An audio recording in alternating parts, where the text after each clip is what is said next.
My name is Emily Escalante, and this is my student art critic analysis. Throughout the semester, we have been discussing the cultural significance of art. Behind every artwork lies a deeper, more complex significance than what is visible at first glance.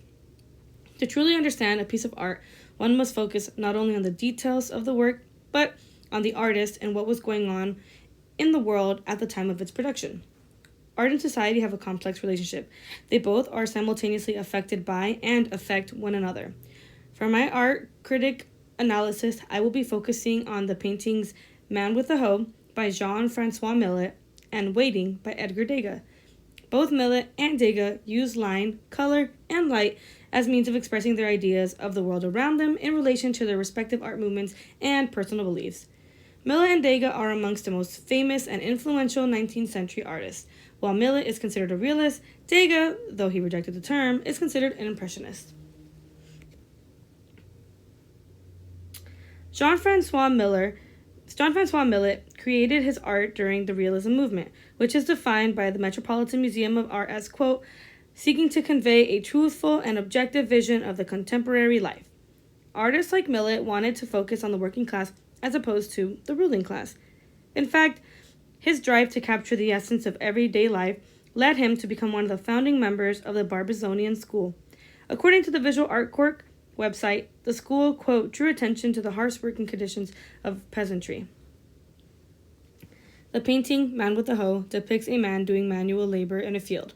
A first look at the painting demands the viewer's attention to the man as he is front and centered. The man is wearing brown work boots, a pair of blue jeans, and a white long shirt. His body is positioned in a forward lean as he uses the hoe to hold himself up. The man's face is not particularly defined. The most prominent features of his face are his mouth, which is opened wide, and his eyes, which are dark. The field the man is standing in contains dead bushes and flowers, along with a patch of dirt directly in front of him. Behind the man and off to the right sits a blue jacket and a gray hat, and off in the distance is a burning fire and a human figure that is not clearly defined.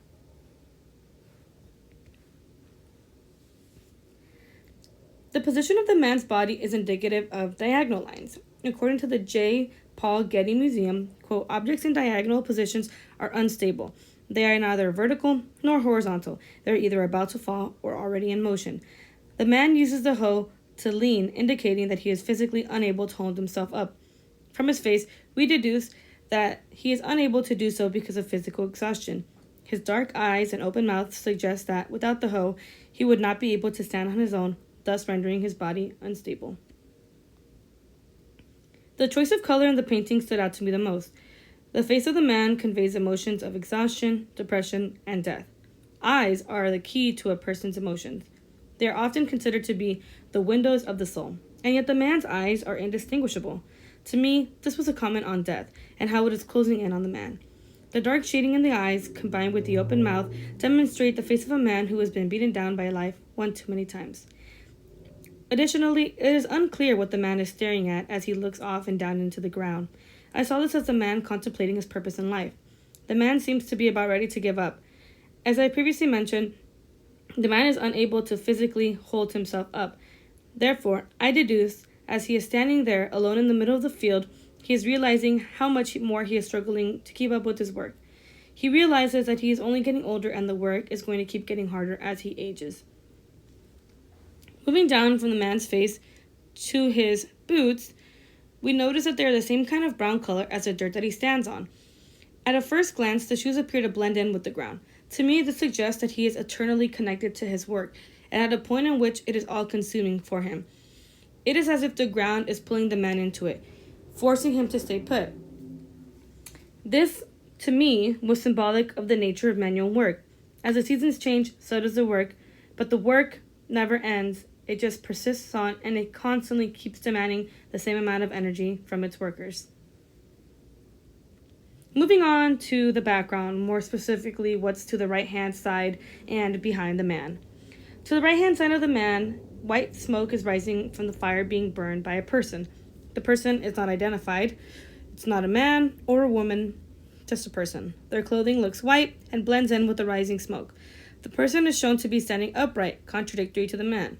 The age of the person is also unclear, though from their body posture, to me suggests that they are probably younger than the man. I interpreted the person's position in the painting to the right and behind the man, along with their white outfit, to be symbolic of the cycle of manual labor. In my opinion, the white is symbolic of the human soul in this painting.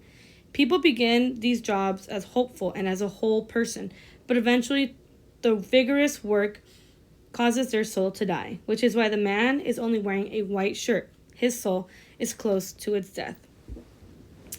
Lastly, we're going to just take one last look at the painting and talk about light just a little bit. We notice that the time of day is just nearing sunset, and the painting demonstrates the effect of a full day's work. And we can tell that the man has been working there for a while because of the pile of clothes behind him. It looks as though the light is kind of in front of him and that the man has shadows behind him, indicating that the light is right in front of him. Once again, I took this to mean that the man is closing in on his death. As we know, people often say that there is a light at the end of the tunnel, which is what I determined this to be. We're going to move on now to Edgar Degas. Edgar Degas is considered an impressionist. However, he disliked being categorized with the impressionists because he didn't identify with their work, as they focused on painting outdoors and doing it spontaneously. Degas instead chose to paint purposely and indoors. He was interested in closed spaces and the human body and its movements. As such, he focused on painting dancers, something that was frowned upon at the time because the women used their bodies for entertainment. Degas also had a great distaste for the Paris Salon, as it had control over what art was exhibited and which artists were able to exhibit their work. The Salon had control over the rules of arts and didn't really allow for creative freedom. Degas disliked this power because he often experimented with his own art using different types of mediums. I believe that Degas saw the institution as losing sight of the creativity and freedom of art. Instead, I believe he believed that the Salon saw art as a powerful tool for money and influence. Degas' painting Waiting consists of two women sitting on a bench. The background of the painting is very simple and plain.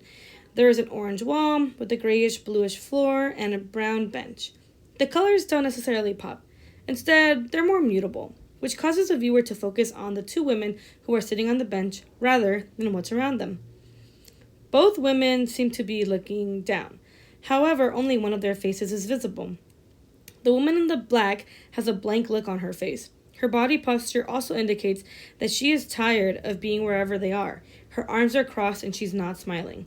The dancer, on the other hand, is wearing a white dress with what appears like pink-toned shoes.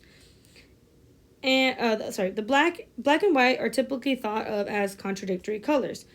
The colors being utilized for the woman's clothing demands the viewer to think of one when looking at the other. After learning about Degas' distaste for the Paris Salon and being categorized as an impressionist, I believe that the woman in black clothing is supposed to represent the outdated nature of the Paris Salon as opposed to the dancer. The choice of color is supposed to remind us that the woman in black represents the old, outdated ideas of the salon, and the woman in white is representative of the new, emerging ideas coming from artists at the time who were fed up with the standard. Another thing that I found really interesting in the painting was this little hint of blue in the woman in black's hand, along with this bluish-greenish color on this bow right here on the dress and on the artist's neck right here.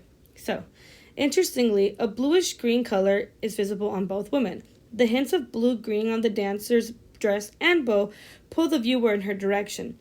A closer look reveals that the traces of blue and green are also present in the woman in black's hand. I believe that the color is supposed to be symbolic of the true nature of art and its creativities. The color connects the women and represents these lingering ideas of freedom, experimentation, and art. The slight pop of color in the hand demonstrates that these ideas of art have become consumed and lost within the Paris Salon, but are still vibrant and living within the artists who rebel against them. To add to that, the woman in the black outfit sits next to the woman. She appears to look like her shadow. I interpreted their position as the older woman being a dead shadow, trying to hold back the younger generation of artists, whereas the woman sitting in white in the dress is supposed to represent the rebirth and vision of creativity. The women and their contradictions to one another of what they represent is evident in the line work as well. Nothing in the painting is either completely vertical or horizontal. All of the elements are slanted and diagonal. The instability of the state of art is represented through the lines. It is clear that the woman in white, as she is bending down towards her feet, is in a state of motion, whereas the older woman who is leaning forward could potentially fall. I think that that the lines in which they cross are supposed to represent the instability of art. Additionally, the general light of the paint is very bright. I interpreted it as an illuminating aspect of art and its bright future.